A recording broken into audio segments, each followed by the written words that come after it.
আচ্ছা, আপনি চোর ধরবেন আবার চোরের বিচারও করবেন? আপনি বুকে হাত রেখে সত্যি করে বলেন তো ভাই, চুরি কারা করে আপনি কি জানেন না? আপনি সত্যি করে বলেন তো ভাই, আপনার এলাকায় কয়জন চোর আছে সেটা আপনি জানেন না?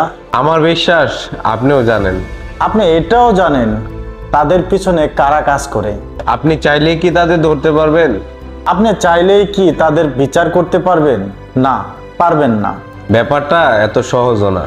আপনি কি কখনো দেখেছেন চোরকে ধরে পুলিশ জেলে নিয়ে 1 বছর রেখেছে?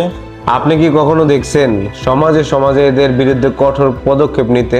আমাদের দেশ সমাজ চোর ধরা না হওয়া পর্যন্ত কোনো বিচার হয় না। চোর ধরা না হওয়া পর্যন্ত তারাও প্রতিটা স্বাধীন মানুষের মতো চলাফেরা করে।